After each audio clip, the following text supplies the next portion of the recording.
avec le couple pastoral. Nous allons profiter de leur expérience. Ils ont 10 ans de mariage, comme je disais. 10 ans, ce n'est pas 10 semaines ni 10 jours, mais 10 ans, c'est beaucoup.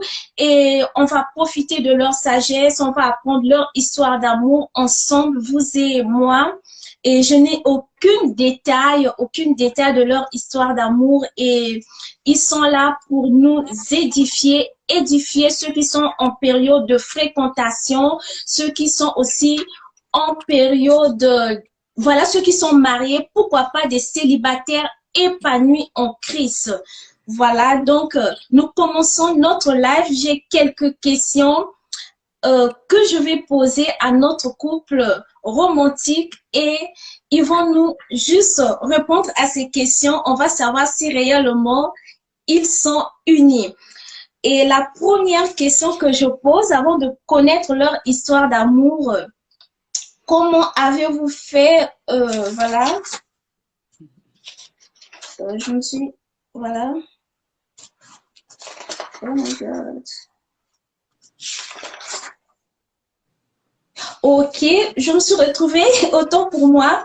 Quel est le verset biblique le plus aimé et récité de votre épouse? Donc, cette question concerne le pasteur. Ok, donc il y en a beaucoup, hein, donc je veux pas le limiter juste à un verset, parce que c'est sûr que mon Nadine, c'est une femme qui aime la parole de Dieu, c'est une femme qui aime beaucoup de versets, beaucoup de livres aussi dans la Bible. Mais il y en a un, c'est sûr, qui retient vraiment son attention. C'est dans 2 Corinthiens, chapitre 5, verset 17, qui nous dit ceci: « Si quelqu'un est en Christ, il est une nouvelle créature. Les choses anciennes sont passées, voici toutes choses sont devenues nouvelles. » Et puis, je pense que mon épouse aime ce verset, parce que avec ce verset, on se rend compte qu'il n'y a aucune limite. Il n'y a aucune limite. Une fois que le Seigneur rentre dans notre vie, il n'y a plus aucune barrière, il n'y a plus aucune limite. Non seulement on est une nouvelle créature, les choses anciennes sont passées. On peut laisser tout ça derrière nous, peu importe ce qu'on a fait, peu importe qui on était, peu importe les péchés qu'on a pu vivre ou commettre. Les choses anciennes sont passées. Toutes choses sont devenues nouvelles. Waouh, il y a tellement d'espoir, je trouve, quand on entend cette parole-là. Il n'y a plus aucune limite. Toutes choses sont nouvelles. Dieu fait de nous des nouvelles créatures, et on peut vivre des choses qu'on n'aurait même jamais imaginé vivre. Alors, je pense que Nadine, elle aime bien ce verset parce que c'est une personne, justement, qui n'aime pas placer de limites. Elle aime juste rentrer dans les plans de Dieu et puis aller là où il veut qu'on aille. Donc, je pense que c'est vraiment un verset important pour elle. Ok, la deuxième question, les deux, vous pouvez répondre. Quel est le livre de la Bible que votre époux ou votre épouse lit beaucoup? Nous avons plusieurs livres. Nous avons Jean, nous avons Marc, nous avons Apocalypse. Bon, quel est le... Bon, j'appelle ça livre, hein? Ok, ouais. Mais moi, je vais répondre. Donc, je pense que pour Frédéric, il aime vraiment ça, les actes des apôtres. Donc, on peut vraiment voir au travers de ce livre-là, justement, la manifestation, la puissance de Dieu. En fait, une fois qu'on a accepté le Seigneur, il y a des œuvres qui suivent ça. Donc, on ne reste pas juste comme ça. Et je pense que c'est cette dimension-là, en tant que chrétien, qu'on doit revêtir et marcher là-dedans aussi. Donc, c'est un livre qu'il aime beaucoup. Ok, j'aime bien aussi les actes des apôtres, surtout acte 1:8. Voilà, j'aime beaucoup. Et cette question concerne rapidement, pasteur, quelle est la pointure de chaussure de votre épouse? Ça, c'est juste des questions pour enlever un peu de stress. Bientôt, nous allons rentrer dans le vif du sujet. Voilà. Ok, donc c'est 40. Oh, wow, c'est fantastique. De la référence à l'européenne, ok. Ok. Oui, c'est 10. Ok, donc nous rentrons dans le vif du sujet qui est la rubrique notre histoire romantique et radieuse des couples chrétiens. Donc, pasteur, vous êtes ensemble avec maman Nadine, ça fait 10 ans. Et la première question, à quelle occasion vous avez connu maman Nadine? Il y avait eu plusieurs personnes. Pourquoi seulement maman Nadine ainsi que maman Nadine? Pourquoi seulement pasteur Frédéric? Voilà. Ça, c'est une bonne question. Hein. Tu poses des questions deep. Donc, en gros, nous, on s'est rencontrés au début de nos études. On étudiait le droit. Moi, j'avais étudié ma première année de droit dans une université. Nadine avait étudié dans une autre. Et donc, j'ai changé d'université et je suis venu donc là où Nadine étudiait. Et donc, on s'est rencontrés la deuxième année de droit. Donc, c'est là que tout a commencé. Oh, il y a un problème de connexion. Ouh là Okay. là là là là là, c'est tellement mignon. Donc, je disais, c'était au début de nos études de droit où on s'est rencontrés en deuxième année. Donc, c'est ça. Donc, directement, il y a eu une bonne chimie, on peut dire, entre nous. Je pense que parfois, par rapport au couple, surtout, ben, bien sûr, quand on est chrétien, on veut beaucoup spiritualiser et on commence à chercher parfois des signes, des songes, des rêves, des prophètes qui vont nous parler, nous révéler des choses. Oui, tout ça, c'est important. Je pense bien sûr de ne pas mépriser comment Dieu peut parler. Mais ce qui est très important également, c'est de voir dans le naturel quelles sont les choses qui se passent. Et je pense que la chimie dans un couple, c'est vraiment important. Alors, comment on peut définir la chimie? Ben, est-ce que le courant passe bien? Est-ce que on est content quand on est ensemble? Est-ce qu'on a des bonnes discussions? Est-ce qu'après 2 minutes, on est déjà en train de se demander ce qu'on va se dire parce qu'on n'a plus rien à se dire? Ou est-ce qu'au contraire, la discussion, ça roule, ça se fait tout seul? Et puis nous, c'est quelque chose qu'on a vécu, c'est que directement, on n'a pas choisi, on n'a pas forcé les choses, je dirais. C'est vraiment, le contact est bien passé. Et puis voilà, on parlait de tout. Et puis on a vraiment eu cette chimie-là directement, je dirais. Ok, j'ai une autre question. Est-ce que vous étiez déjà chrétien quand vous êtes connus? Est-ce que les deux, vous étiez déjà chrétiens? Bonne question. Donc moi, je n'étais pas chrétien. Et là, directement, je veux mettre un grand warning. Attention, attention. Je pense que, en fait, notre histoire, c'est vraiment une démonstration de la grâce et de la puissance de Dieu. Amen. Mais ce n'est pas quelque chose que je recommande sans bien comprendre notre histoire. C'est-à-dire que moi, je n'étais pas chrétien. Mais ma femme, celle qui est devenue ma femme maintenant, ne s'est pas engagée dans le mariage tant que je n'étais pas, premièrement, devenu chrétien et fermement attaché à Dieu. Donc ça, c'est super important parce que le raccourci qui pourrait être pris, c'est « Ah, ben regardez, eux, maintenant, ils sont pasteurs tous les deux. Et puis, ben voilà, moi, je peux aller trouver quelqu'un qui est pas chrétien, et puis ça va aller, Dieu va faire les choses, et puis on va se mettre ensemble, ça va aller. » Non, ça ne va pas aller. Moi, je te le dis directement. Si tu t'engages dans le mariage avec quelqu'un qui n'est pas chrétien, ou quelqu'un qui n'est pas chrétienne, eh bien, c'est se mettre énormément de difficultés en plus sur le dos, sachant que le mariage en soi, puis on va en parler tout à l'heure, je pense, c'est déjà un combat dans un sens. Hein, le mariage, mais il faut que chacun y mette du sien. Il faut que chacun se batte, en fait, pour que le mariage soit un bon mariage. Donc, c'est vraiment quelque chose qui est important de comprendre. On ne s'engage pas dans le mariage avec quelqu'un qui n'est pas fermement attaché au Seigneur. Et là, tu as vu, j'ai fait une nuance. J'ai pas dit on s'engage pas dans le mariage avec quelqu'un qui n'est pas chrétien. J'ai dit fermement attaché dans le Seigneur. Parce que la réalité, c'est qu'il y a plein de gens qui disent qu'ils sont chrétiens. Parce que c'est aussi un aspect culturel à être chrétien. Mais on ne veut pas savoir si la personne elle est chrétienne. On veut savoir si elle est fermement attachée à Dieu. Et ça, c'est vraiment quelque chose de très, très, très important.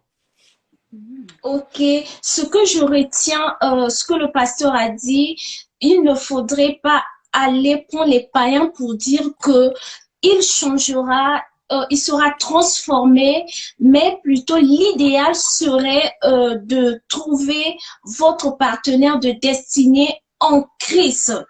Et le reste, c'est des exceptions. Comme Dieu, il est le Dieu de la grâce. Donc, ne mélangez pas du tout des choses. Maman Nadine, moi, j'ai une autre question pour vous avant qu'on entame une deuxième question.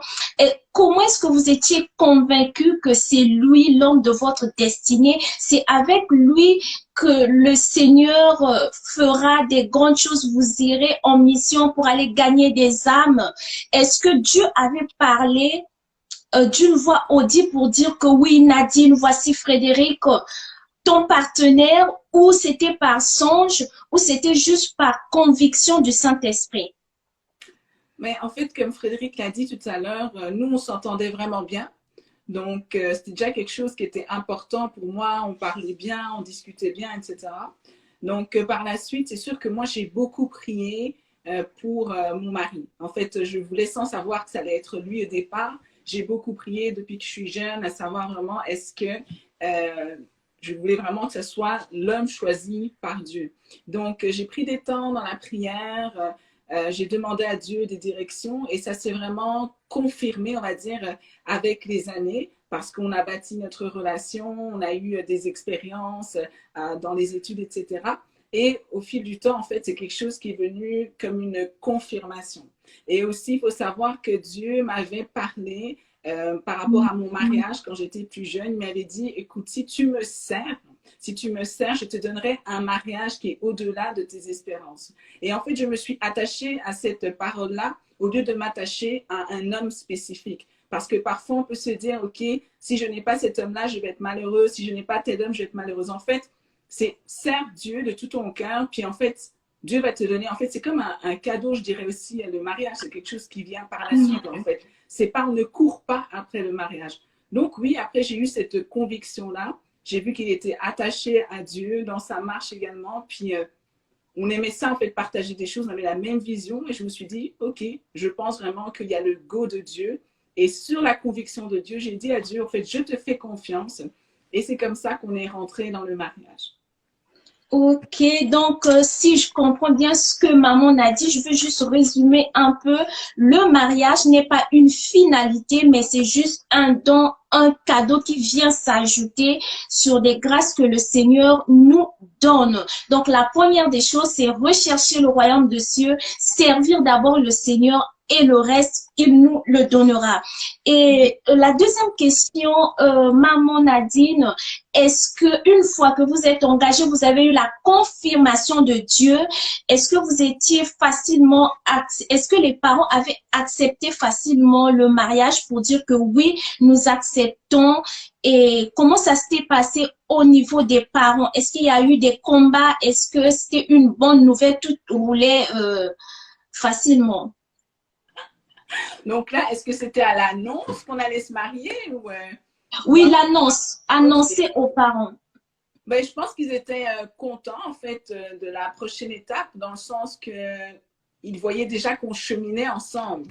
Ils voyaient notre parcours, ils voyaient le fait qu'on s'entendait bien et puis en fait on a fait nos études ensemble et ça avançait. Il n'y avait pas un qui tirait l'autre vers le bas en fait. On était tous à se tirer vers le haut. Donc je pense qu'ils ont aimé cette dynamique-là.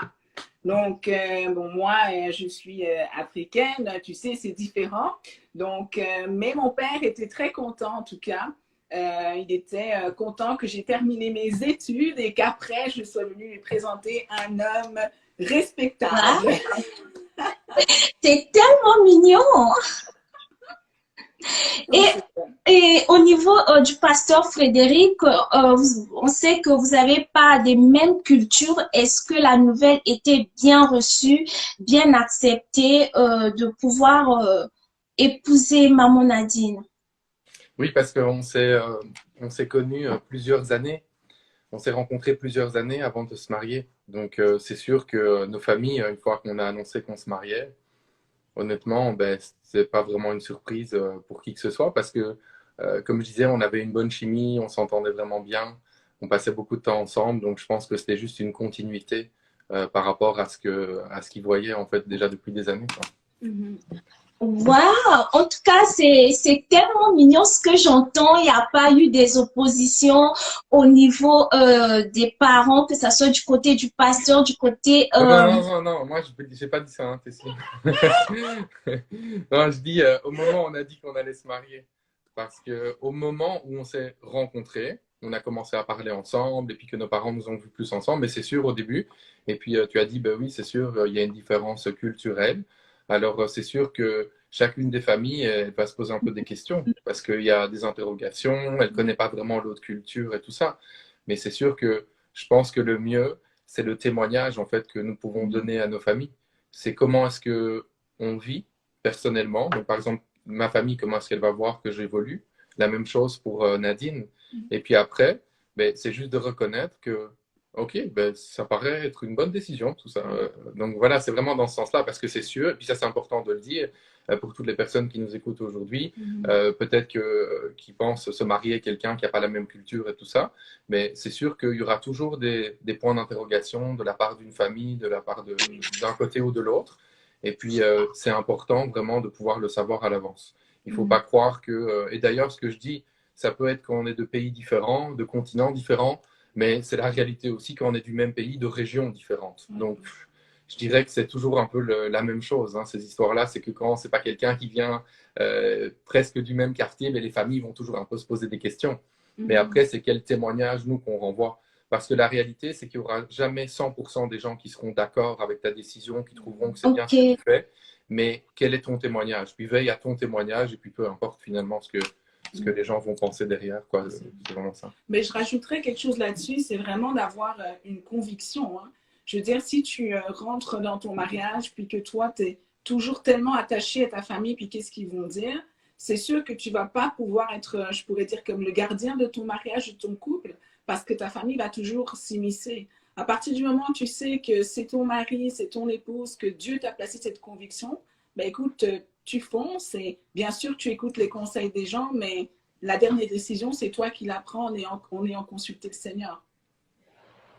Ok, la troisième question que j'aimerais vous poser, une fois que vous êtes mariés et une fois que vous étiez ensemble, chacun était célibataire, chacun avait ses habitudes, ses manières de classer des choses et ce choc culturel aussi au niveau de l'alimentation, comment ça s'est passé? Est-ce que c'était difficile? Est-ce que au début, il y avait plus d'incompréhension? Comment ça s'était passé? Vas-y. Non, je pense que c'était normal. Vraiment, ça s'est bien mis parce que ce qui s'est passé ici, c'est que nous, on se connaissait beaucoup. Donc, je connaissais un peu ses habitudes. Même quand j'allais chez sa maman, je voyais un peu comment il était chez sa maman, etc. On a eu vraiment, on s'est connus, on va dire, on a appris à se connaître pendant 6 ans. Je pense, quelque chose comme ça avant de se marier. Donc, c'est sûr qu'on voyait déjà les habitudes. Donc, quand on s'est mis ensemble dans la maison, c'était tout naturel, je veux dire. C'était naturel. On n'a pas vraiment des frictions ou quoi que ce soit. On n'a pas eu vraiment ça pour les habitudes à la maison. Et au niveau de l'alimentation, parce que je vois maman Nadine, c'est une Africaine, c'est peut-être vous étiez habitué à manger le foufou, voilà la nourriture de chez nous, et que Pasteur Frédéric aussi a une autre alimentation. Comment ça s'est passé à ce point-là? Voilà. Mais il n'y a pas eu vraiment de choc parce que moi j'ai grandi en Belgique, puis ma mère, elle faisait du foufou, c'est sûr, mais je mangeais autant le foufou que de la nourriture occidentale. Donc, franchement, ça a été. Puis, vraiment, Pasteur Frédéric, il n'est pas compliqué. Hein. Lui, il aime tout. Hein, donc, très ouvert. Et moi, ça, j'aimais beaucoup. En fait, je me suis toujours dit, si j'épouse quelqu'un d'une autre culture, je veux que ce soit quelqu'un qui est ouvert, qui aime la nourriture de chez moi, qui n'a pas peur d'aller chez moi, etc. En fait, qu'il aime ça. Et puis lui, il est vraiment ouvert. Donc, on mange de tout. Ah oui, dernier moment, j'avais vu des posts, vous étiez à Kinshasa. C'était pour un voyage missionnaire. Oui, c'est ça. Wow. Donc, ça s'est bien passé. On a aimé ça. Mais ce n'était pas notre première fois à Kinshasa. On était déjà allés aussi ensemble. Et parlez-nous un peu des bons moments que vous avez eu à passer ensemble. Donc, pendant les 10 ans de mariage, quand vous restez tranquille, vous imaginez, vous dites non, ça, c'est des bons moments inoubliables qui seront gravés dans notre mémoire jusqu'à ce que Christ revienne. Donc, parlez-nous de ces bons moments-là. Donc, moi, je veux juste répondre en disant que oui, je mange le foufou parce que quelqu'un qui a posé la question. Et puis, oui, moi, je mange tout, hein, donc j'ai aucun problème, franchement. Je suis même étonnée parce que je m'attendais un peu au choc, mais le pasteur mange le foufou, j'imagine. Non, vraiment, mais écoute, voilà, pourquoi pas, quoi. Non, j'ai aucun problème avec ça. J'aime vraiment tout, hein. Donc, il y a même, par exemple, les bananes plantains. Ça a été une découverte extraordinaire pour moi. Ça a changé ma vie, en quelque sorte. Ah oui, mais il a même mangé des chenilles. Ouais. Oh my God! Mais ouais. Mais oui, c'est ça. Donc après, voilà, il faut pas. Comme ça, ouh, wow! Mais je l'avais piégé, je l'avais piégé. Ah oui, c'est un peu. Je lui avais dit, tu peux goûter la chenille. C'était chez ma maman. J'ai dit, tu peux goûter la chenille. Moi, j'en ai déjà mangé souvent, etc. Ah oui, je me souviens. Mange ça, c'est vraiment bon. Elle m'a dit, ah, tu es sûre? Et puis, il en a mangé. Mais moi, j'en mangeais pas. C'est juste ma maman qui en faisait. Mais ça il allait. a aimé, il a aimé. Ça allait, c'était bon. Donc, on va répondre à ta question, hein, que tu viens de poser aussi. Ok, c'était juste une parenthèse, ok? Oui, c'était une parenthèse sur les chenilles. On voit Dominique qui dit, ah, la chenille, ouais, c'est ça. Ouais. Donc, ok. Donc, les bons moments, moi, plus le temps passe, plus je me rends compte que les bons moments, c'est les moments simples. C'est-à-dire que je ne vais pas te dire, oui, c'est quand on est allé à New York, c'est quand on a voyagé, c'est quand on est allé dans tel pays. Ou alors, je ne vais pas te dire non plus, c'est quand on a accompli telle chose, quand il s'est passé ceci ou cela. Plus le temps passe, plus je me dis les bons moments, c'est quand on est ensemble. On peut aller se promener dans un parc, on peut avoir une discussion, peu importe d'ailleurs le sujet. Des temps en fait où on est ensemble. Moi, j'apprécie beaucoup passer du temps avec ma femme. C'est pour ça que j'étais beaucoup béni avec le confinement aussi. On a eu l'occasion de parler.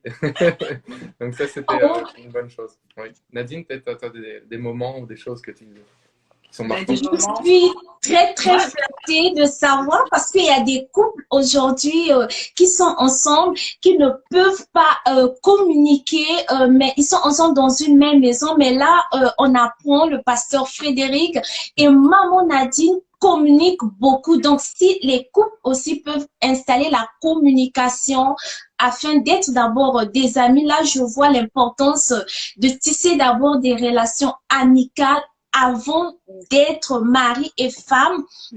Comme ça vous permettra, une fois ensemble dans le mariage, vous allez beaucoup communiquer comme des amis, vous n'allez pas manquer de quoi à dire. Comme un homme disait à sa femme, qu'est-ce qu'on va se dire? Donc, c'est très, très mignon. Et je suis tellement flattée, j'ai des frissons d'entendre ça, de communiquer et que le confinement était quelque chose de bien pour vous au moment des autres. Regretter. Et pasteur Frédéric, quels sont les moments les plus difficiles que vous avez passés ensemble où vous vous dites que parfois vous êtes posé des questions, c'est valable aussi pour maman Nadine, hein? Est-ce que c'est réellement l'homme que Dieu m'avait destiné? Est-ce que c'est lui?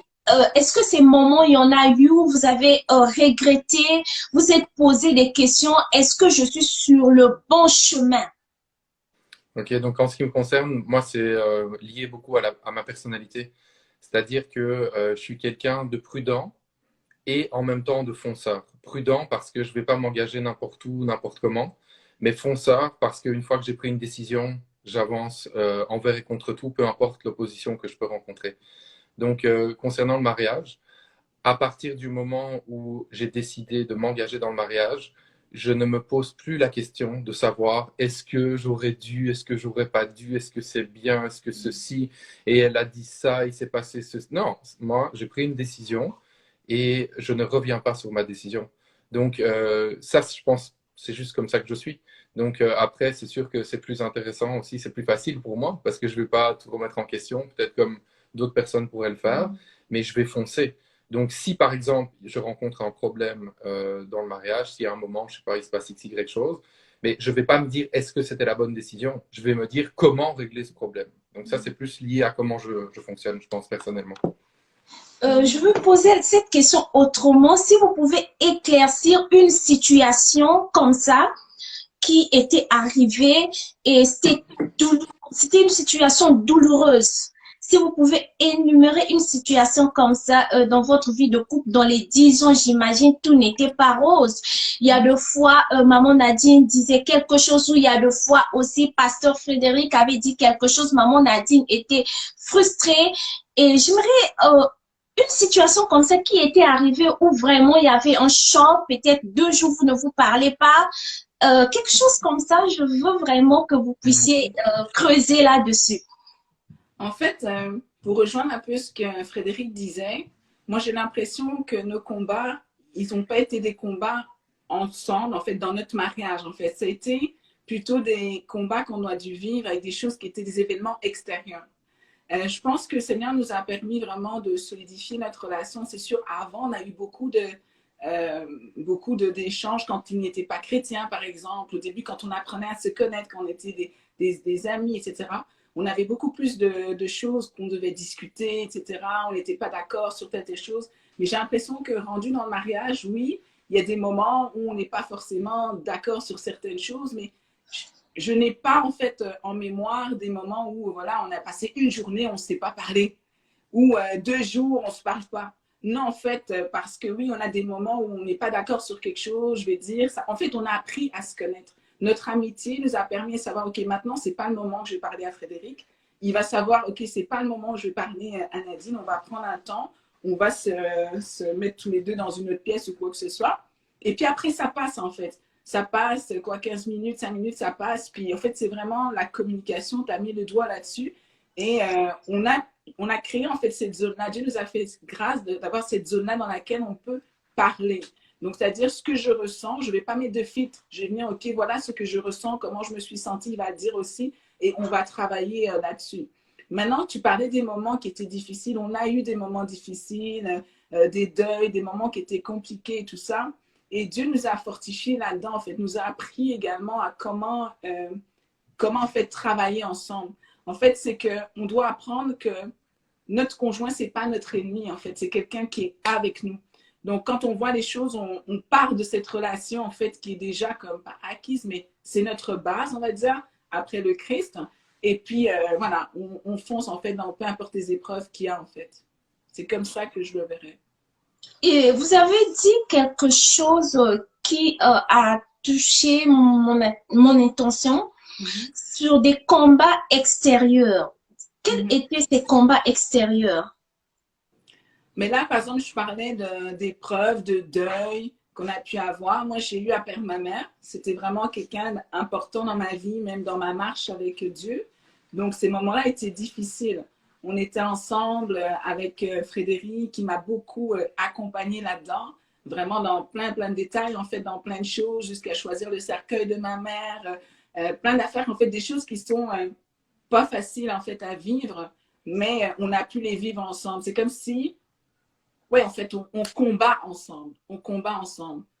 Donc, les petites choses qu'on peut avoir, où ce sont des petites disputes, etc., mais c'est des petites disputes, quoi, qui ne durent pas une journée, en tout cas. Donc, si je comprends bien, tout est OK. Il n'y a pas vraiment quelque chose qui vous a secoué dans les 10 ans de mariage. Un choc, j'en ai parce que vous avez parlé. J'ai pas vraiment vu. J'ai l'impression que tout est rose pendant les 10 ans. Non, c'est pas ça. En fait, regarde, je vais juste reformuler, je pense, et puis ajouter là-dessus. Non, en fait, de l'opposition, des moments où on va être frustré, où on va vouloir se fâcher, tout ça. Mais tous les jours, potentiellement, ça peut venir. Donc, pendant 10 ans de mariage, tous les jours, il y a un potentiel de dispute. Mais c'est comment est-ce qu'on va réagir? Est-ce qu'on va se laisser emporter? Est-ce qu'on va chaque fois fonctionner en fonction de nos émotions, nos sentiments, ce qu'on aurait voulu, ce qu'on n'aurait pas voulu? Ou alors, est-ce qu'on va prendre la décision? Là, je vois que moi, je me sens d'une telle façon. Eh bien, je vais m'auto-censurer, je ne vais juste pas parler. Parce que je sais que si je dis quelque chose, ça va allumer la mèche et on va se disputer. Ma femme, elle va faire la même chose. Donc, c'est sûr que tous les deux, de prendre cette décision-là, on peut vivre plus dans la paix. Alors, ça ne veut pas dire que tout est rose, qu'on n'a jamais de discussion, c'est un peu plus compliqué. Mais c'est sûr que le fait de prendre chacun cette décision de, comme je dis, un peu s'auto-censurer pour ne pas trop que le ton monte, mais c'est sûr qu'on vit les choses beaucoup plus simplement. Tu vois, donc je ne veux pas que les gens qui nous entendent pensent que nous, on est pasteurs, on vit entre le ciel et la terre, on ne vit pas dans les mêmes réalités. En fait, on est tous humains, hein, donc on vit tous les mêmes réalités, mais on a aussi reçu le Saint-Esprit. Et puis, le Saint-Esprit vient avec le fruit de l'Esprit, et dans le fruit de l'Esprit, il y a notamment la patience. Et puis, c'est un combat de chaque jour, mais on doit vouloir manifester le fruit de l'esprit d'être patient. Donc, par exemple, moi, avec les années, je suis de plus en plus patient avec ma femme. Elle est de plus en plus patiente avec moi. Et comme Dieu savait qu'on s'améliorait quand même bien à ce niveau-là, il nous a envoyé un enfant pour tester la patience à un autre niveau. Et là, je suis en cheminement. C'est ça. Vous avez dit que Dieu vous a envoyé un enfant, une petite fille. Waouh! C'était après combien d'années de mariage? Après 5 ans. Mon Dieu, non, vous devez nous parler de ce point-là, juste parce que c'est très capital, parce que ça peut faire partie d'une épreuve aussi. Comment est-ce que vous êtes comporté après 5 ans? Bon, je parlerai pas peut-être de stérilité, mais de manque d'enfants dans le mariage. Comment est-ce que les deux parents ont réagi? Parce que j'ai l'impression que les parents, dès que vous vous mariez, la première année, la deuxième année, on pose la question, qu'est-ce qui se passe?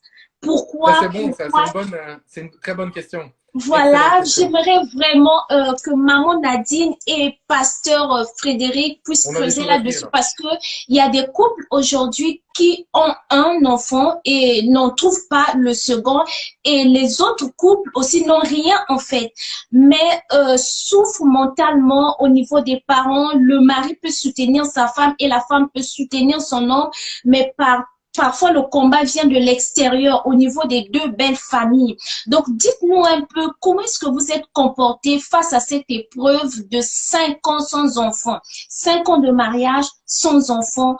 Comment vous êtes comporté à cette épreuve face à Dieu? Ok. Mais tout d'abord, je voudrais dire que pour nous, c'était pas du tout une épreuve. Donc, c'était clairement, comme je dirais, un choix finalement. Et on était très contents avec ça. Comme on a dit, on a toujours eu une super bonne relation. Donc, être ensemble, apprendre à se connaître, penser des projets ensemble, c'est toujours quelque chose qui nous a solidifiés. Et on ne s'est jamais marié dans l'objectif, OK, je me marie pour avoir des enfants. C'est ça aussi, c'est qu'en fait, on s'est marié, on s'aimait, ça faisait partie du plan de Dieu. Et que Dieu donne un enfant aujourd'hui ou demain, ben, peu importe en fait. Donc, c'était pas ça le plan. Seulement un moment est arrivé où on a eu cette conviction vraiment de Dieu, ok, mais c'est le temps et c'est là que l'enfant est arrivé. Est-ce qu'on a eu des questions par rapport à ça? Je pense qu'on va toujours avoir des questions. Les gens vont toujours nous demander, et toi ceci, et quand ça arrive, etc. Mais là encore, c'est de se rendre compte que c'est ta vie à toi en fait, c'est pas la vie des autres. Donc, tu fais ta vie, le temps de Dieu pour ta vie, c'est un autre temps, c'est pas le même temps que pour les autres personnes de ta famille ou ton entourage.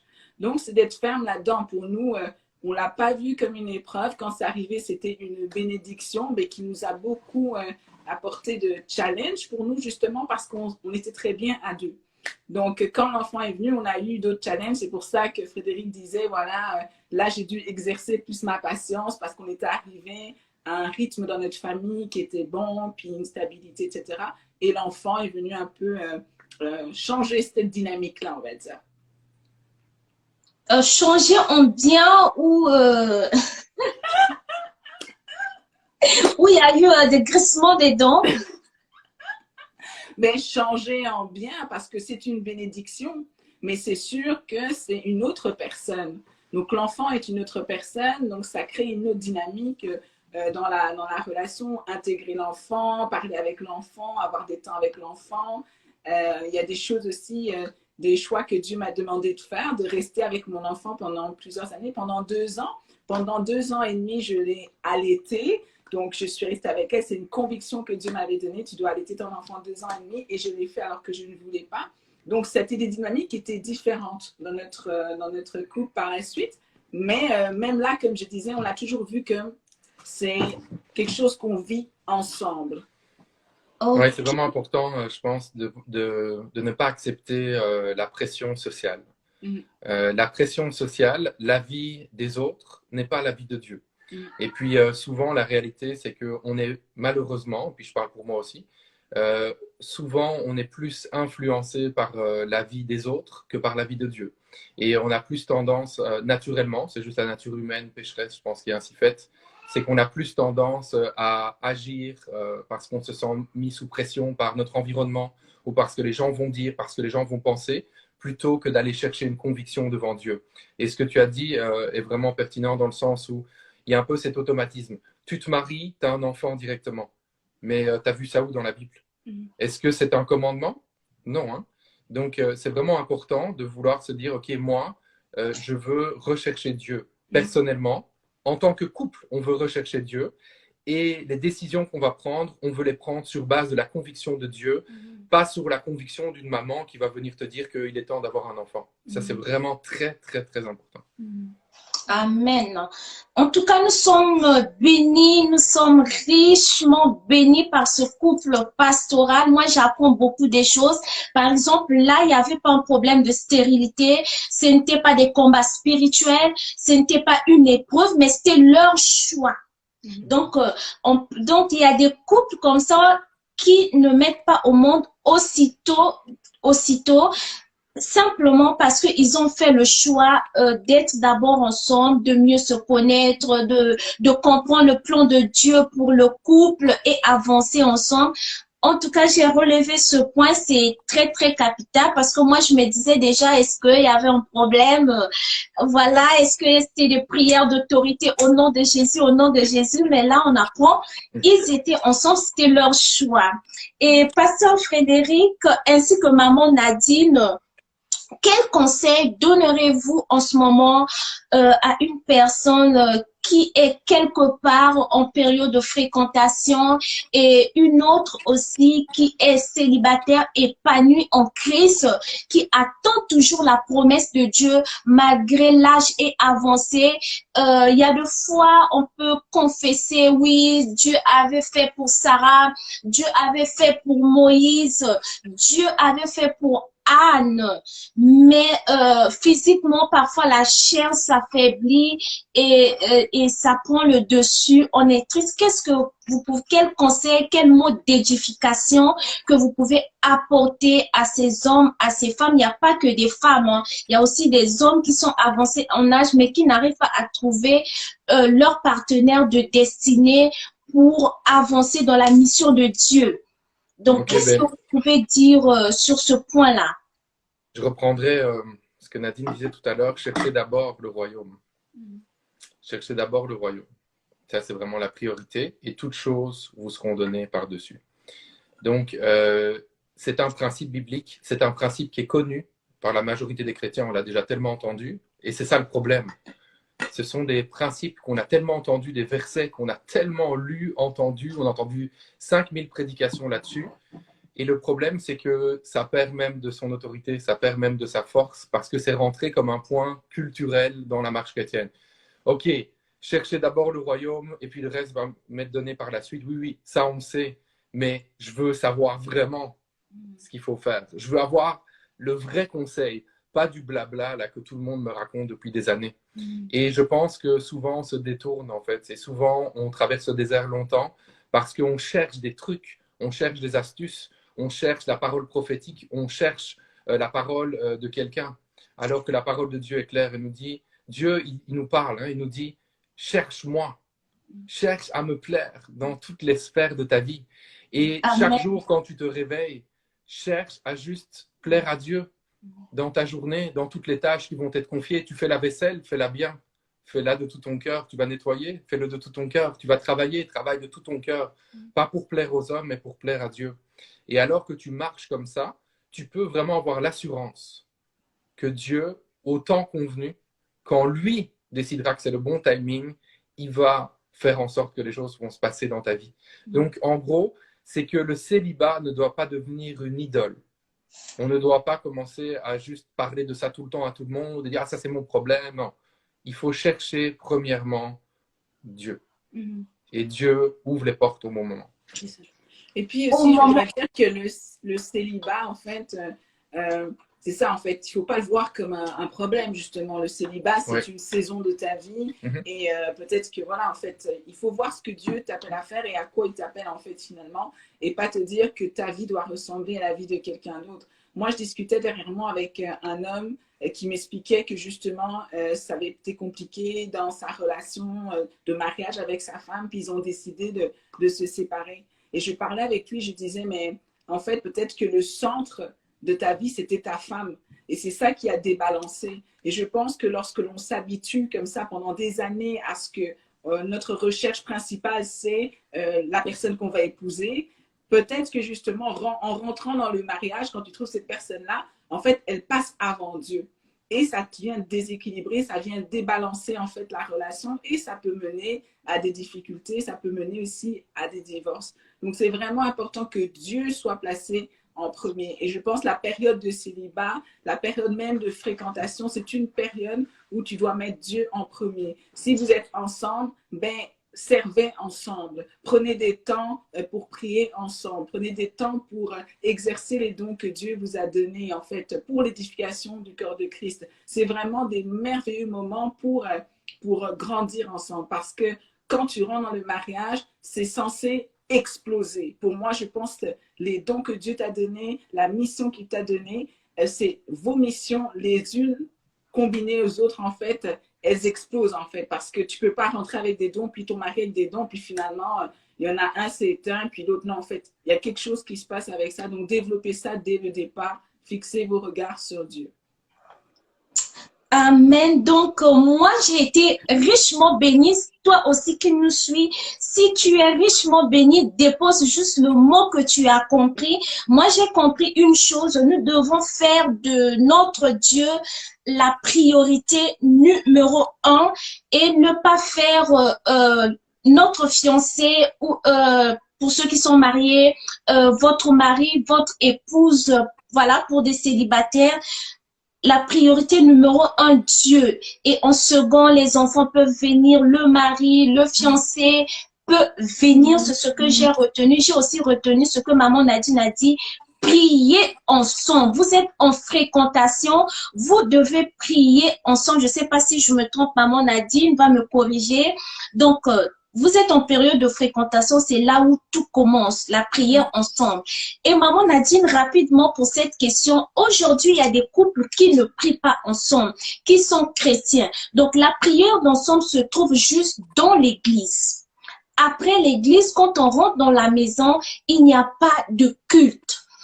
Qu'est-ce que vous pouvez dire à ces couples-là? Et on est étonné, ils ont toujours des problèmes, des situations.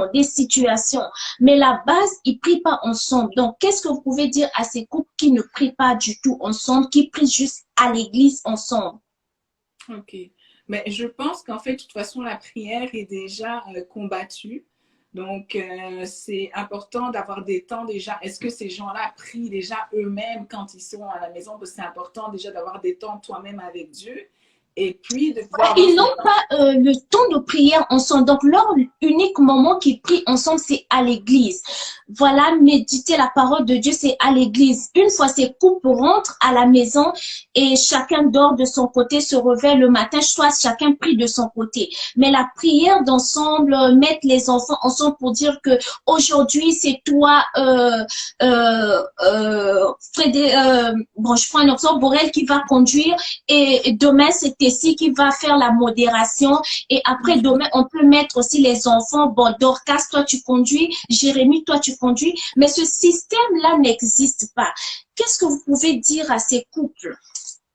Mais il faut le mettre en place. Ce ministère. Il faudrait le mettre en place, c'est une décision en fait, de le mettre en place, de se dire ok, on va se prendre un jour précis où on va commencer à prier ensemble. Ça n'a pas besoin d'être 1 heure ou 2 heures. Ça peut être 10 minutes, 15 minutes, vous êtes ensemble et vous vous fixez un moment dans votre agenda. De la même manière que tu sais que le dimanche tu vas à l'église, ben fixe-toi par exemple que le mercredi à telle heure, 14 heures, tu pries toujours avec ta femme, avec tes enfants. Aussi, je peux comprendre que s'il y a beaucoup de gens qui ne le font pas, c'est là que je parlais de la communication au départ, c'est vraiment important. Parfois, les couples sont gênés de prier ensemble à haute voix. Donc, parfois, ils ont peur d'élever des prières devant Dieu ensemble. Donc, ça, c'est quelque chose qu'il faut aussi travailler. Est-ce qu'il y a un autre problème là-dedans? Est-ce qu'on doit se parler avant? Tu vois, donc, c'est une autre étape. Pour certaines personnes, ça peut être facile. On dit, c'est facile. Moi, je prie, j'élève ma voix. Mais pour d'autres, c'est plus gênant de faire ces temps-là. Mais il faut juste les mettre dans l'agenda. Ok, donc nous avons retenu une chose que les couples doivent prier ensemble. Si vous voulez être comme Pasteur Frédéric, comme Maman Nadine, tout va bien. Il y a la communication, mais à la base aussi, vous devez mettre la prière. Le socle de votre couple doit être la prière, la communion ensemble vous permettra d'éviter beaucoup de situations dans le mariage. Donc, priez ensemble, méditez la parole de Dieu en couple. S'il y a des enfants, associez aussi des enfants, faire des cultes ensemble, pourquoi pas chaque soir avant de dormir. Et nous chutons. Et la dernière question que j'ai à poser pour Maman Nadine ainsi que Papa Frédéric, qu'est-ce que Maman Nadine fait au quotidien et vous, quand vous regardez et vous dites, waouh, je bénis le Seigneur que tu aies mis cette merveilleuse créature, cette femme de ma destinée sur mon chemin, ainsi que Maman Nadine, qu'est-ce que Pasteur Frédéric fait au quotidien? Et qui vous met le cœur au chaud, vous êtes très heureuse et de l'avoir comme partenaire de destinée pour la mission de Dieu. Ok, moi je vais commencer. Moi, ce qui me touche beaucoup avec ma femme, c'est son amour pour Dieu qui est vraiment réel et qui est vraiment sa priorité. Et ce qui découle de cet amour, c'est que c'est une femme qui est extrêmement forte, qui est déterminée. Et puis, toute cette force, je sais qu'elle la trouve, c'est vraiment le Saint-Esprit en fait qui permet qu'elle ait cette force, qui permet qu'elle n'abandonne pas. Elle continue. Alors, comme j'ai dit tout à l'heure, c'est sûr, on est humain, elle est humaine, donc il y a des moments où parfois c'est plus difficile, mais ça ne dure jamais. C'est ça qui est extraordinaire et c'est là qu'on voit vraiment l'œuvre de l'Esprit. Parce que peu importe mauvaise nouvelle, mauvaise parole, peu importe ce qui a pu se passer, chaque fois, elle va encaisser le coup et puis elle va se lever et continuer. Donc vraiment, sa détermination à servir Dieu, à ne pas s'arrêter, à continuer toujours envers et contre tout, peu importe ce qui se passe, c'est quelque chose, moi, qui me parle. Et puis, je suis vraiment admiratif, vraiment, quand je vois ça. Et puis aussi, je suis admiratif pour plein de choses. Hein, donc, on ne va pas faire toute l'après-midi avec ça, mais je pourrais en dire beaucoup de choses positives sur ma femme. Aussi, j'aime que c'est une femme qui est très intelligente et qui est visionnaire. Elle voit des choses à l'avance, elle voit des tendances qui peuvent se dessiner. Elle a vraiment des idées pour révolutionner beaucoup de choses. Donc, j'aime beaucoup cet aspect vraiment de créativité, d'innovation qu'elle a beaucoup. Ça me parle aussi. Amen, amen, Maman Nadine. Donc, moi, je dois t'embêter, je dois prendre ces idées-là. Donc, on a compris que Maman Nadine a une vision de l'aigle. Donc, tous, on doit avoir la vision de l'aigle. Moi, déjà, dès demain, je t'embête déjà des conseils, tout. Donc, on est avec Maman Nadine. Tous, on va embêter Maman Nadine par des conseils sur son Instagram. Là, déjà, ils ont une chaîne YouTube en couple. Je mettrai aussi le lien. Donc, tous, on ira s'abonner là-bas pour des conseils, pour avoir la vision de l'aigle. C'est ça, une épouse. Elle doit toujours surprendre son époux. Et Maman Nadine, de votre côté? Mais en fait, j'aime son côté à Frédéric qui est fonceur. Il a dit au début, il a dit, je suis fonceur. C'est quelqu'un qui a pas peur, en fait, de prendre des risques. Il disait qu'il était prudent, mais il n'a pas peur. Quand il prend une décision, ben voilà, boum, on va foncer, on va y aller, conduit par l'Esprit de Dieu, bien sûr, mais il va le faire, il ne va pas avoir peur. On part là, on y va. On doit faire ceci, on va faire ça. Donc, c'est vraiment quelque chose que j'aime beaucoup chez lui. Et aussi qu'il place Dieu à la première place. En fait, il recherche Dieu vraiment très tôt le matin, je peux le dire. Bon, le matin, il est là, il prend ses temps avec Dieu, 5 heures du matin, il prie, il commence sa journée comme ça, où il est vraiment connecté avec Dieu. Moi, c'est quelque chose que j'admire et je sais que tu sais, c'est pas toujours facile de le faire, mais il le fait. Et ça permet d'avoir une direction, en fait, pour la famille. Parce que nous, en tant que femmes, nous avons besoin d'avoir des leaders, des hommes qui craignent vraiment Dieu. Et on ne peut pas se laisser conduire par n'importe qui. En fait, dès que tu épouses quelqu'un, tu as déjà plafonné ou alors cette personne-là peut t'emmener plus loin. Donc, fais attention avec qui tu t'engages parce que ton mari va beaucoup déterminer en fait là où tu vas te rendre ou pas. Donc, j'aime beaucoup son leadership. Amen, amen, amen. Donc, les hommes là, il faut embêter Papa Frédéric, il faut embêter Pasteur Frédéric. Donc, lui, il est le guideur. Donc, parce que dans le foyer, il y a certains hommes qui ne savent pas où aller là. Toutefois là, donc les hommes, allez embêter Papa Frédéric. Et la toute dernière question, Maman Nadine ainsi que Papa Frédéric, c'est pour vous deux beaufs. À quand votre époux ou votre épouse est venu au Seigneur, a connu le Seigneur? Et voilà, nous allons terminer par là et le pasteur Frédéric ou Maman Nadine, selon l'orientation du Saint-Esprit, va nous conduire par une prière de clôture après avoir répondu à cette dernière question. Ok, on va répondre rapidement parce que sinon je pense que le live va couper bientôt. Donc, en gros, Nadine, donc c'était vraiment dans sa jeunesse. Elle, c'est très spécial parce que c'est pas comme si quelqu'un était venu l'évangéliser, c'est vraiment le Seigneur qui s'est révélé à elle. Donc ça pourra faire l'objet d'un autre live éventuellement, un jour. C'est vraiment quelque chose de très spécial qui ne s'explique pas, mais c'est vraiment Dieu qui a choisi vraiment de venir la toucher là où elle était. Nadine, pour moi? Pour Frédéric, c'était lorsque nous étions en Australie. C'est là qu'il a accepté le Seigneur Jésus-Christ comme son Seigneur et Sauveur. C'est ça. Il était jeune adulte. Wow. Gloire à Dieu, nous étions tellement bénis. Moi, j'ai été bénie, j'ai beaucoup noté. Et voilà, je suis tellement prête. J'espère que toi aussi, tu es prête. Et Pasteur Frédéric ou Maman Nadine, selon l'orientation, va nous recommander à la grâce de Dieu que ce que nous avons entendu, que nous puissions garder cela et mettre cela en pratique dans nos mariages, dans nos futurs mariages. Et voilà. Ok, je vais prier. Seigneur, on te bénit, on est reconnaissant pour ce temps qu'on a passé. Seigneur, maintenant, nous prions pour que tout ça porte du fruit. Nous prions, Seigneur, que ça aille au-delà d'une bonne discussion. Nous prions, Seigneur, pour nous-mêmes, alors qu'on a partagé, on a reçu des choses, on veut les mettre en pratique encore plus. Et nous prions également pour toutes les personnes qui ont suivi ce live. Nous prions pour que toutes les vies soient bouleversées par les paroles qui ont pu être prononcées. Alors qu'on a mis en avant le fait qu'il fallait d'abord te chercher toi, Seigneur. Je prie pour plusieurs personnes qui nous écoutent maintenant et qui prennent cette décision. Cette décision de te mettre en numéro 1, cette décision d'arrêter certaines relations, cette décision d'arrêter certains comportements qui détruisent, cette décision d'arrêter d'être avec des gens qui te tirent vers le bas, cette décision d'arrêter de certains comportements. Seigneur, je te bénis parce que je sais qu'en ce moment, il y a des personnes qui reçoivent la conviction de marcher avec toi, de te mettre en numéro 1. Et toi, Saint-Esprit, tu donnes la force de le faire. Alors, je m'adresse à quelqu'un qui a toujours lutté pour te mettre en numéro 1, Seigneur. Puis je te dis, toi qui as toujours lutté à mettre le Seigneur en numéro 1, fais-le. Et puis tu vas voir que le Saint-Esprit va te donner la force de le faire et va t'emmener à voir des choses, à connecter avec certaines personnes et à rentrer dans des choses pour ta vie que tu n'aurais jamais imaginé. Mais c'est juste parce que tu vas faire confiance à Dieu. Alors fais confiance à Dieu parce qu'il est avec toi et qu'il attend juste que tu fasses ce pas vers lui.